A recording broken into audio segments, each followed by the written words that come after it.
యాక్చువల్‌గా దీని మీద ఇలాంటి ఆహ్, అవకాశం ఉందా? లేదా? అనేది ఇప్పుడు పెద్ద చర్చ. ఎందుకంటే పాకిస్తాన్‌తో వార్ ఆగగానే మన దేశంలో కరోనా కేసులు పెరగడం మొదలైంది. ముఖ్యంగా గత వారంలో 257 కేసులు అంతకుముందుంటే ఇప్పుడు నిన్న మొన్నటికే 1000-900 కేసులు. నిన్న ఇంకా లెక్క రాలేదు. ఈరోజు రిలీజ్ చేస్తారు. ఏదేమైనా ఒక్కసారిగా పెరిగాయి. తెలుగు రాష్ట్రాల్లో ఇప్పుడు ఫర్ ఎగ్జాంపుల్ ఏపీలో 6 కేసులు ఉన్నాయి. తెలంగాణలో కూడా 2, 3 ఉన్నాయని చెప్తున్నారు. ముఖ్యంగా కేరళ, మహారాష్ట్ర, గుజరాత్, ఢిల్లీ ఈ రాష్ట్రాల్లో విపరీతంగా కరోనా కేసులు జంప్ అవుతున్నాయి. అంటే మనం గమనిస్తే ఒక కేరళ మినహాయిస్తే మిగతా అంతా కూడా నార్త్ ఇండియాలోనే ఎక్కువగా కనబడతాయి. నార్త్ అండ్ మిడిల్ ఇండియాలో. సో కేరళ కూడా కోస్టల్ స్టేట్ కాబట్టి అక్కడికి కూడా వదిలేరా అన్న డౌట్ అయితే వస్తుంది.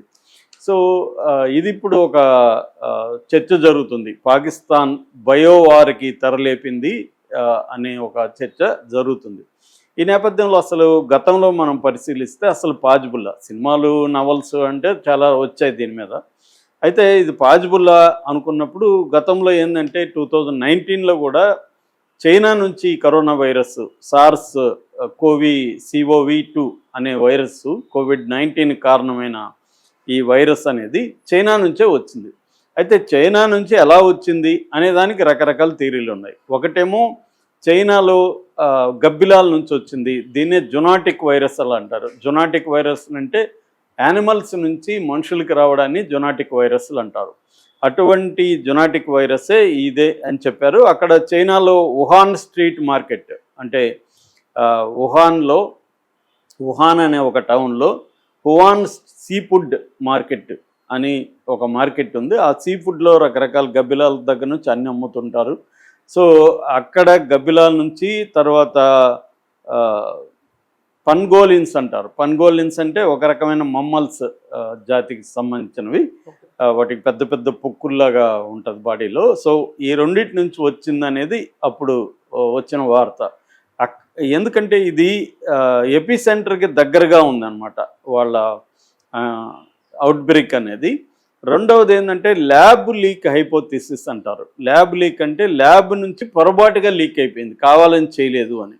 అది కూడా ఎక్కడ వుహాన్లోనే సేమ్ పట్టణంలో ఈ సీ ఫుడ్ మార్కెట్కి దగ్గరలోనే ఒక ల్యాబ్ ఉంది. ఆ ల్యాబ్ పేరు Wuhan institute of virology.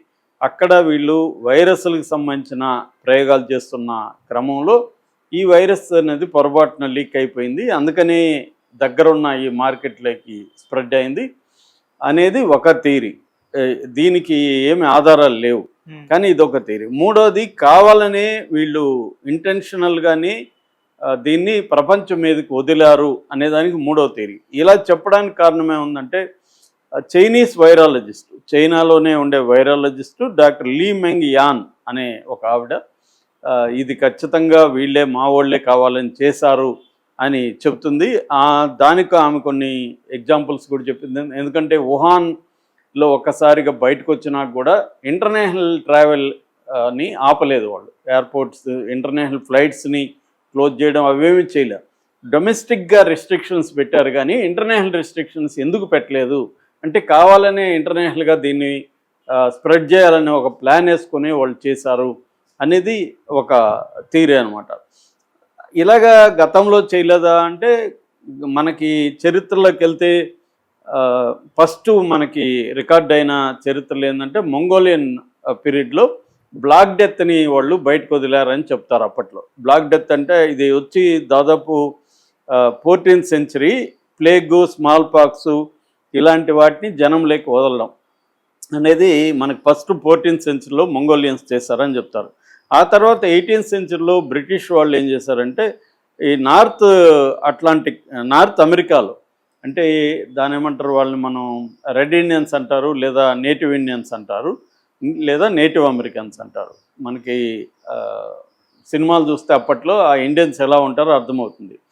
So వాళ్ళకి ఈ స్మాల్ పాక్స్ను ఇచ్చారు, బ్లాంకెట్స్ ఇచ్చారనమాట. స్మాల్ పాక్స్తో కంటామినేట్ అయిన దుప్పట్లను వాళ్ళకి కొన్ని వేల దుప్పట్లు ఇచ్చారు. వాటిని వాళ్ళు కప్పుకోవడంతో వాళ్ళందరికీ కూడా స్మాల్ పాక్స్ వచ్చి చాలామంది బీభత్సంగా చనిపోవడం, వీక్ అయిపోవడం, దాని తర్వాత వీళ్ళు వెళ్ళి వాళ్ళని జయించారు. ఇది మొదటి నుంచి కూడా ఉంది. దీని మీద జేరెడ్ డైమండ్ అనే ఒక American scientist guns, germs and steel అనే బుక్ రాశాడు 97లో. ఇందులో ఆయన ఏం చెప్తాడంటే, ఒకప్పుడు గన్స్ మీద, స్టీల్ మీద, జర్మ్స్ మీద పట్టున్న దేశాలే ప్రపంచాన్ని జయించగలిగాయి, ముఖ్యంగా యూరోపియన్ కంట్రీస్. వాళ్ళు ఏం చేశారంటే చాలా ఆఫ్రికన్ కంట్రీస్లో ఫర్ ఎగ్జాంపుల్ ముందుగానే ఈ ఆంథ్రాక్స్, స్మాల్ పాక్స్ ఇలాంటి వాటిని జనంలోకి వదిలేసేవాళ్ళు. వాటితో జనం 90% జనం దాంతో సఫర్ అయ్యేవాళ్ళు. యుద్ధం చేయకుండానే ఆ దేశాలను వీళ్ళు జయించడానికి ఈజీ అయ్యేది. అది ఒక వెపన్ లాగా, జర్మ్స్ని ఒక వెపన్ లాగా ఈ యూరోపియన్ కంట్రీస్ వాడారనేది ఈయన చెప్తాడనమాట.